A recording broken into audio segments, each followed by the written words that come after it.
All right, we are now joined by our race winner, driver of the number 99 Trackhouse Racing Chevrolet. Daniel, this is your second career win in the Cup Series with a finish that was third closest in Cup Series history. Walk us through those last couple of laps and what you were feeling when you realized that your number 99 Chevrolet crossed that finish line first.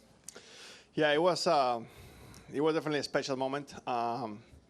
Going back actually to the restart, I have to thank actually Cal Busch because he did a very, very good job giving me some good pushes. To take the lead the first time when I was third, and we took the lead together.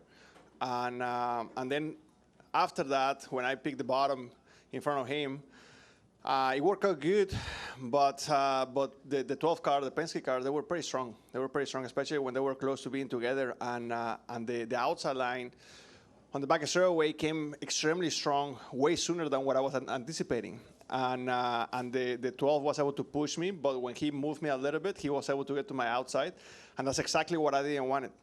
I didn't want to give him my outside, but at that point I was racing in second, and I was trying to figure out how to get to him.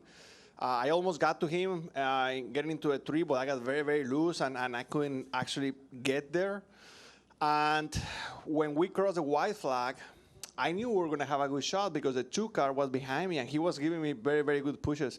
And I dragged the brake a little bit on corner 2, and I can see him coming with a push. I say, okay, here he comes, and my move was going to come after that.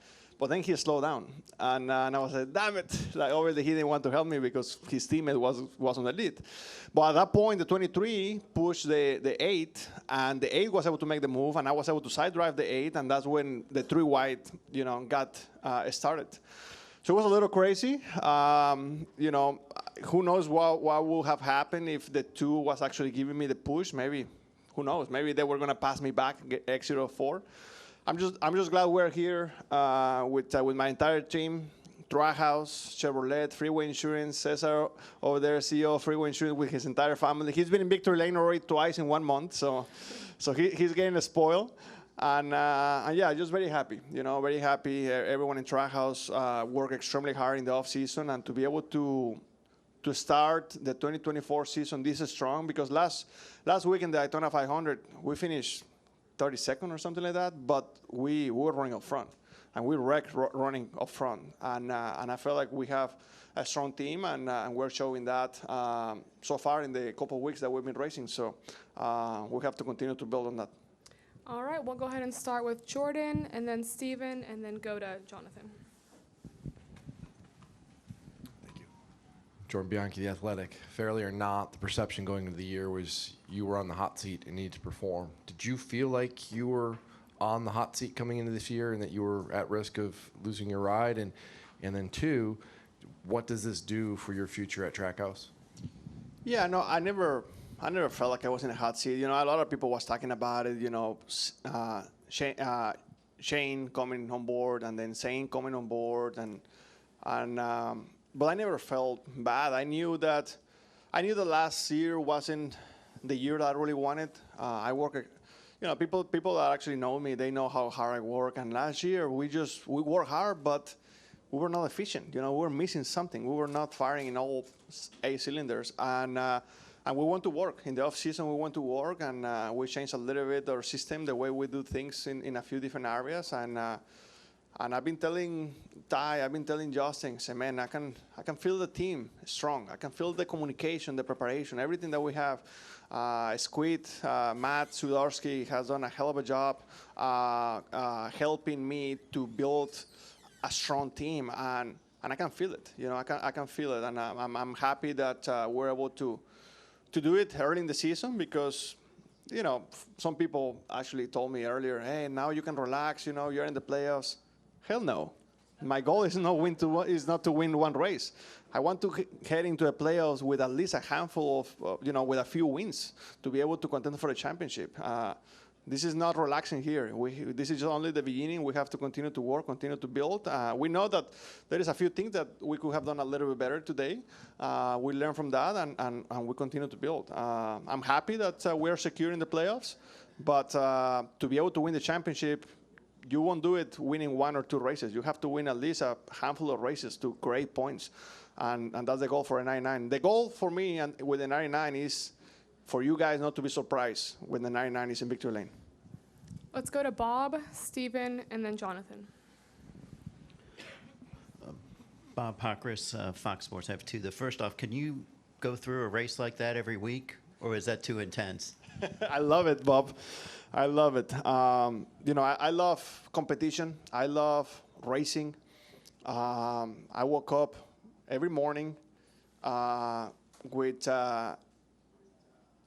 so grateful and so fortunate to be in this position. That I get to do what I love to do. I get to compete with the best of the best every single weekend.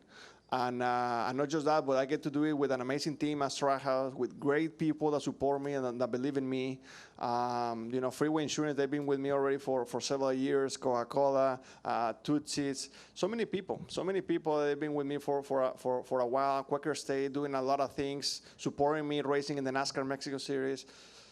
I'm very fortunate. I'm very fortunate to have great people around me. And honestly, I love competing. I love this pressure. I love going out there knowing that we have to perform. I use that as fuel.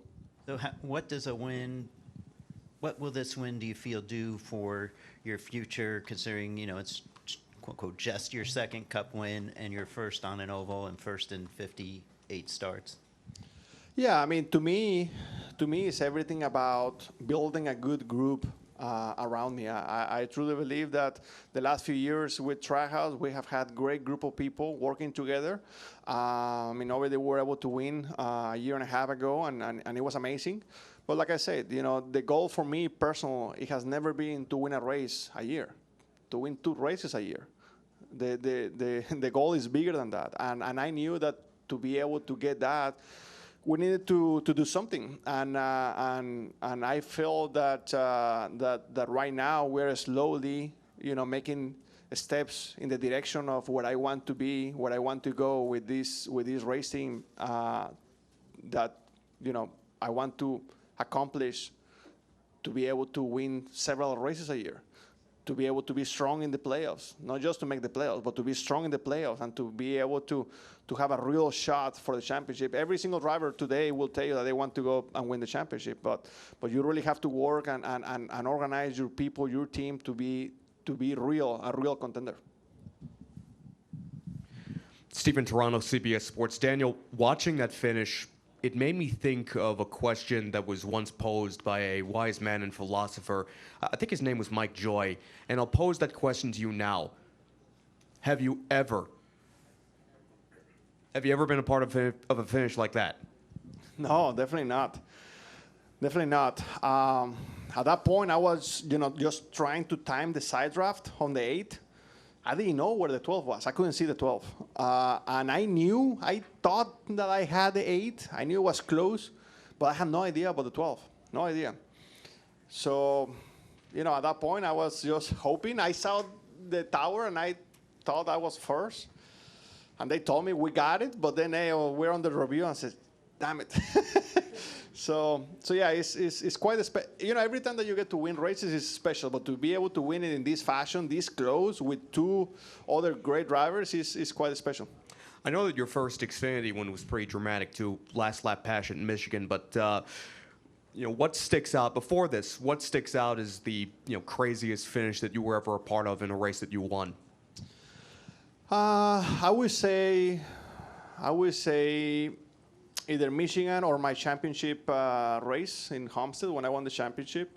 I had a very fast car. We won the pole. We led the most laps, but I had to win it in a restart. I had to restart. I think I restarted 5th, and I had to pass a couple cars to be able to win the race and the championship with 2 or 3 laps to go.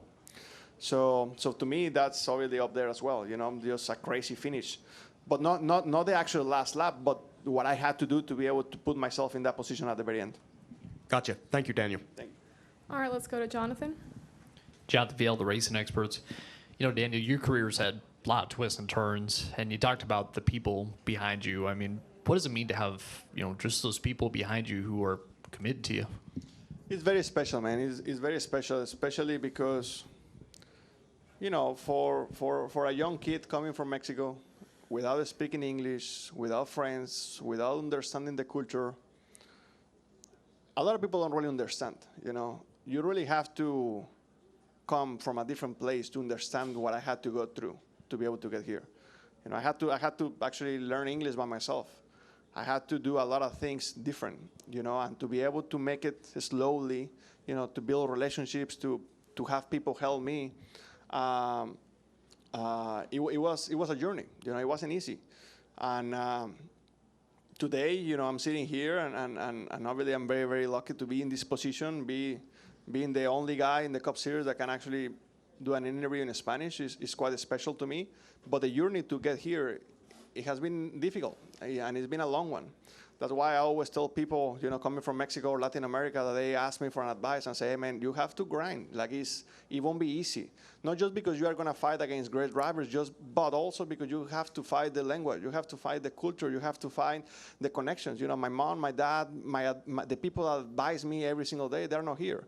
You know, I was very lucky that Gustavo Arenas back there, my American grandpa, he was here with me since I moved here, and he took me under his wing. But if it wasn't for him, probably I wouldn't be here today. So I got lucky in many different scenarios, and it's a journey, you know. And to build your team and to understand what you have to do. When I won the championship, honestly, I thought, man, this thing is easy. I got this. I'm gonna go to a Cup Series. I'm gonna kill it. Well, yes, but in the Cup Series, you are racing with the best drivers, with the best speakers, with the best mechanics, with the best crew chiefs, engineers. So it's not just, talent driver. No, in the Cup Series, every single driver is talented. Every single driver is gifted. So you have to build a good team around you. And I've been very fortunate that Trackhouse believed in me since day one, and they have supported me to build a team around me. All right, we're going to go to John Newby and then Matt Weaver. John Newby, NBC Sports. So I was monitoring Ross's radio and a couple other teams, and I was surprised to hear the comment that this raced more like the old 550 package instead of a super speedway. What was your perspective on that? Could be. I mean, yeah, a little bit. I can really remember everything about the 550 package, but yeah, I feel it had a little bit of feel like this. I think that that the new rules that we have in the geo of the car for super speedways and here in Atlanta actually help the race. I feel like we can get pushed a little better and we can be a little more aggressive. But yeah, it felt a little bit like that. But with that being said, the intensity of the pack when we were, you know, in the top 10, top 15, running, I mean, the car moves a lot. The car moves a lot. You don't have to be getting pushed to get a lot of movement on the car. Like, handling is extremely important. I would say that even more important than on a super speedway like Daytona and Talladega. So as far as I remember, with the 550 package, we had a little bit more grip than this. So this race is definitely very unique. I think that everyone at NASCAR and they have done a great job, you know, putting a race like this one, because it's different. It's not super speedway, it's not a mile and a half, it's not a 550 package. It's a real hybrid, and it really puts a great show on track. Matt Weaver, Sportsnot. I've got two for you, Daniel. I was struck by the number of people that just came to congratulate you in victory lane, or even after the race talking to us in the media. Everyone, even the guys that you beat, were all very complimentary and super stoked for you. What does it mean to you that pretty much everyone in the garage kind of roots for you? It means a lot, you know. It means a lot because most of those guys, they know, you know, how difficult it is to get here. You know, how difficult it is to get to a Cup Series. We're fighting with the best of the best. And obviously, they also know and recognize that I have had a little different journey than most drivers. And you know, I have a great relationship with Bob Awala, with Ryan Blaney, and everyone that I was racing against, and they came to victory lane. So all we have is a mutual respect. You know, we know how good we are, and we love racing each other. We love racing hard. And we also respect each other outside the racetrack.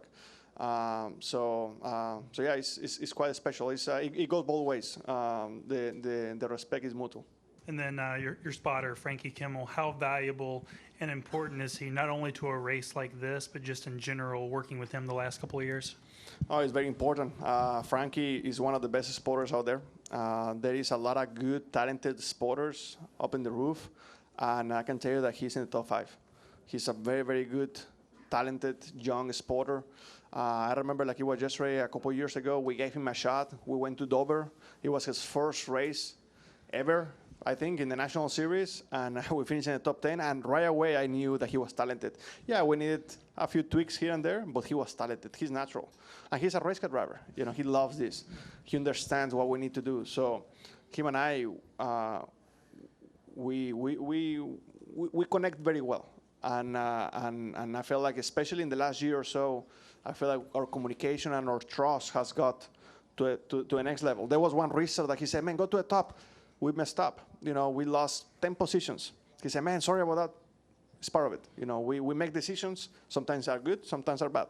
But at the end of the day, we're not going to point fingers. We're on this together. We win together and we lose together. So in that particular moment, he told me to go up. He thought it was the best thing. It wasn't, but that's part of it. And the same way that he helped me got to victory lane tonight. So it's part of it. Let's go to Chris Knight. Chris Knight, CatchFans.com. Daniel, congrats on the win. At some point during the race today, Todd Gillen said on his radio, "It's like going to a haunted house. You know, it's fun, but I'm scared for my life at the same time." It is. Is that an accurate way to describe the racing out there today? It was, man, because you knew there was going to happen something. I mean, everyone, I cannot explain to you guys. I hope that everyone at home and you guys were actually able to see how much movement our cars had. You know, like the car, we were not comfortable. I mean, I don't think there were many cars going wide open beside the front row car. Like everyone was driving the cars. It was not easy at all. This racetrack is fairly new and it already has some bumps. So it wasn't easy, but it was great racing. You know, it was great racing. I thought in the beginning of my race, you know, we got wrecked in lap 2. Luckily, the car didn't have a lot of damage. We fixed the car, and the car wasn't great. You know, the front of the car wasn't great. The back of the car, we have to work on it, and that's where I give a lot of credit to Squid, my crew chief, and my engineers, Dustin and Troy, that they never gave up. They knew that the car wasn't 100%. They had a little bit of repairs, but they adjusting on it, and they made the car one of the best out there when it counted the most. Let's go ahead and go to Jacob. Jacob Seelman, Race Face Digital. Daniel, congratulations, and 2 for you. First, Justin was here earlier. Actually, I think you had just walked in when he was talking about kind of the culture that's been built at Trackhouse, and he mentioned, you know, hard work and passion being 2 of the main things. Your crew chief Matt said, you know, talked so much about the work that you put in compared to some of the other drivers that he's worked with. What is it about the culture that Justin and Ty and everybody at Trackhouse has built that has made this really the best home that I feel like you've had in the Cup Series? You're totally right. This is the best home I have had in the Cup Series, and by a mile. You know, Justin, Marks, Ty Norris, they believe in me since day one. And when they called me to join Trackhouse, I was in the bottom. I was in the lowest of my career. I was struggling a lot. I was losing confidence in myself. And they grabbed me and they put me back to what I knew at one point that I belonged. And they knew that if they were able to give me a shot to build a team around me, I was going to do something good. And that's something that I will be forever grateful to them, you know, to give me that opportunity to build a team around me. Because, like I said, you know, when you're fighting with the best of the best, you have to have all the little things right. And yeah, you know, Matt, he's a very, very passionate guy. Squid, my crew chief, he likes to win. He likes to be competitive. Super smart guy, one of the smartest persons I know. And we work hard. You know, at the end of the day, you know, we come here on the weekends to execute. But the reason why we won today is not just because we execute right. It's for all the preparation that we did during the week. You know, we did a lot of work. We do a lot of work. Matt, Squid, my crew chief, Frankie, you know, Josh Wise, optimization. We do a lot of work to come here, prepare. And when you are prepared, mentally you already feel like you are ahead. And that's something that is very important. And we've been working very hard to to be prepared. And I honestly feel that when I was arriving here in Atlanta, I feel like I was the most prepared driver out there. And if we can do that every week, it's going to be a lot of fun. We're going to win a lot of races. The smile's back on your face. I know, it was after Sonoma. You guys made the playoffs in 22. Last year wasn't what you wanted. That's been spoken of a good bit. You mentioned the confidence, though, that they brought to you. Was there ever a point last year, even as you're fighting through a year that wasn't what you wanted it to be, was there a point that your confidence was shaken again, or did you always feel like getting back here was reasonable, was there, it was just kind of circumstances conspiring against you? We race every single weekend, and when the results don't come, yeah, your confidence starts lacking a little bit. The people that know me, they will tell you how confident I am. Like, it's very difficult for me to actually lose trust on myself and to actually lose everything that I know. But it is a little bit. It is a little. When you don't win races for a year and a half, you start losing a little bit of confidence. Like, okay, what do I have to do? I know I can drive. What do I have to do? What else do I need to do? And you just have to keep grinding, man. You have to keep grinding, believe in your team, believe in yourself, continue to work in that communication, continue to work on those little things. I came into this year, and I had a conversation with Ty Norris. I had a conversation with Justin Marks, with Cesar Soriano as well, and I told him, we're going to win races this year. I can feel it. We're not even racing yet. I can already feel it. The way that we're working, the way that we're preparing ourselves. It's okay. This is the work that we have to do to be able to go out there and be efficient and fight for wins and championships. And if we can do it early, that would be amazing. And what a better way to do it the second race of the season. Hey, over here. Ken Zaguirre, the Atlanta Journal-Constitution. I'm curious, on your journey here, coming from Mexico, if you remember, what was the hardest part? No. Thank you, brother. Thank you so much. Thank you. Sorry. All good. Anybody else? All right. What was the hardest part? How close did you come to giving up, and what kept you going? There were so many different situations, man. Like, when I came here in 2011, I didn't have anything. I couldn't speak English. I didn't have friends. I didn't have my family. I didn't have sponsors supporting me to say, okay, go out there and buy yourself a ride. I didn't have anything. And I would say that by far the most difficult years of my life and my career were 2011 and 12.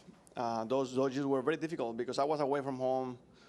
I didn't have anything. I didn't even have money to actually rent an apartment in the beginning. Like, it was difficult times. But at the end of the day, all these difficult times is what makes what makes me who I am today. A hard work person, a person that don't give up, a person that is always grinding, a person that always trying to get better. I'm a very perfectionist person. Like tonight, yeah, I'm very, very happy. We won. We did everything that we needed to do. And tomorrow, I guarantee I'm going to watch the race and I'm going to write down a few things I could have done better. Because I know that for next time that we come here, if I do the same thing, probably I won't win the race. So I want to have to be better. And everyone else is going to do the same thing. So that's the mentality that you have to have. You have to always continue to evolve. And I felt that my team is doing the same thing. We're on the same page. I'm hungry. I want to win races. I want to fight for championships. And I felt like my team and I, Trackhouse and my sponsors, we are all on the same page. All right, we have one final question back there. Yeah, Daniel, Brad Harrison from FrontStretch.com. You guys came close to win here last July with the weather and everything else. How much of a redemption is winning a close one here tonight? Yeah, it feels good. It feels good. Last time here we finished second. And I don't know if you guys know this, but second sucks. Second is not fun. It's not fun to know that. Actually, sometimes third is better because at least you know that there were a couple guys ahead of you. But when you finish second and the guy finished first is celebrating, it's difficult, because you know that you were only one spot away. But we learn from that. We grow from that. And like I said, we have had fast race cars. I feel like last year we had an opportunity to win a few races. But I have mentioned this in the past. You know, the strong teams, they win 5, 6 races a year, but they had opportunities to win 15 races a year. You know, if I had 3 opportunities to win races, you know, everything has to fail in part. The execution part has to go perfect to be able to get it done, you know. So really you have to fast. If you want to win 5 races, you have to be in contention for 15 times at least, you know, to be able to everything fell in place.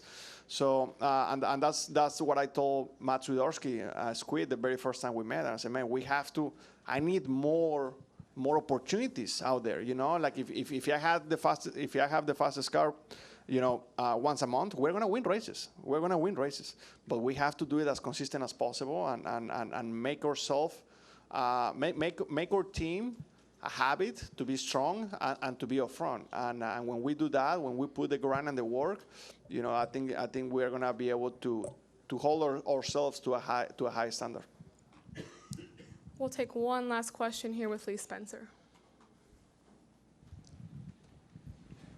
Lee Spencer, CatchFence.com. Daniel, Ross was so happy for you in Victory Lane, and he was talking about how much you push him to be better. He says you outwork him in the gym. You never gave up last year when times got tough, and that the two of you just end up, you know, it's like a friendly competition where you just push each other to be better. What does that mean to have somebody that you can rely on and, you know, same age, same, you know, work ethic, and just push you to be the best? You know, if you guys actually think about it, Ross and I, we're very different. We're very different as people. We're very different, but we have a lot of similarities. And the biggest similarities that what I have found are a few. One is that nothing was given to him. You know, he had to work hard as well, just like I did. Different paths, different journeys, but we both had to work hard. From every single team that I have had in the past before Trackhouse, I was outworking every single team I had. I knew I was working harder. I knew that I wanted things to happen. And Ross, honestly, he works hard. You know, him and I, we hold ourselves to a high standard. Not just training, but in the studies that we do, in the preparation that we do. And that's great because I know how good he is. He knows what I can do as well, and we continue to push each other to a higher level. But the little things, you know, like just training, just like having conversations, just like in the simulator, we continue to push ourselves to be better. And I really appreciate a lot of him, you know, being in Victory Lane, being happy for me. I was extremely happy for him as well, the last race of last season when he won the race. And winning the race in the fashion that he did, he dominated that race. Is quite special. So you know, I think Ross and I, we actually, like I said, we are very different. But when it comes to competition and the journey that we have had, it's quite similar. And I feel like we complement extremely well, and we push each other to always be better. And that also happens on the team side. You know, his engineers, his crew chiefs, they do a great job. And I feel like, you know, in the past, they have always pushed the 99 to keep evolving. And I feel like right now we are in the point where we are going to continue to push each other, not just in the driver's side, but also on the team side. All right, Daniel, before we let you go, we have a few questions for you in Spanish from our friends that are watching from the feed. So, Daniel, háblanos un poco de la última vuelta. ¿Qué pasaba por tu mente? Pues bueno, la última vuelta fue un poquito loca.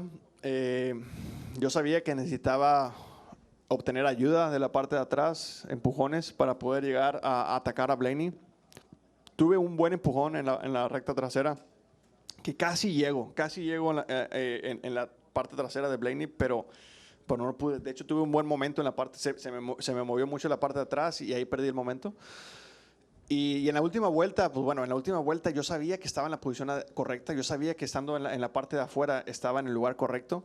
Sin embargo, el piloto que me estaba ayudando a mí era su coequipero. Entonces, obviamente, no me iba a dar un gran empuje, me iba a dar un pequeño empuje, si acaso. Entonces, fue un poquito difícil, pero bueno, al final del día se dieron las cosas y es lo más importante. ¿Y cómo te sientes en este momento ya con tu segunda victoria del año? Muy contento, muy contento, muy contento por mi equipo. Se siente muy bien ganar carreras, pero ganarlas en la segunda carrera del año es muy importante. Esto no solamente me da confianza a mí, a todo mi equipo y a todos los patrocinadores y a toda la gente que me sigue apoyando. Y estoy seguro que nos vamos a ver aquí más seguido. Y bueno, la última. Te graduaste del programa de Drive for Diversity. Ahora puedes decir que ganaste en el aniversario, ya 20 años. ¿Qué puedes decir del programa que te vio crecer y qué le aconsejas a los pilotos que quieren llegar a este nivel? Sí, pues bueno, mira, si no hubiera sido por el programa de diversidad de NASCAR, yo no estaría aquí. Ellos fueron los que realmente me ayudaron, me enseñaron y me dieron una oportunidad para yo poder seguir creciendo en el mundo de NASCAR.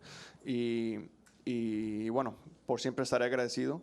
Y ese es mi consejo, que realmente que todos los nuevos pilotos que vienen en camino de México, Latinoamérica, de Europa, de todos lados, que realmente aprovechen estas oportunidades y que aprendan, que tengan la mente abierta para siempre seguir aprendiendo. Y sinceramente creo que este programa el día de hoy es mucho más fuerte que cuando yo estaba, y el programa sigue creciendo y sigue fortaleciéndose más para poder apoyar pilotos no solamente a correr ARCA, pero también el siguiente paso en las camionetas y demás, que es algo que es muy difícil de hacer y muy importante de que estos pilotos de otros países y pilotos mujeres y pilotos de color puedan tener estas oportunidades. Muchísimas gracias y felicidades. Gracias. Thank you.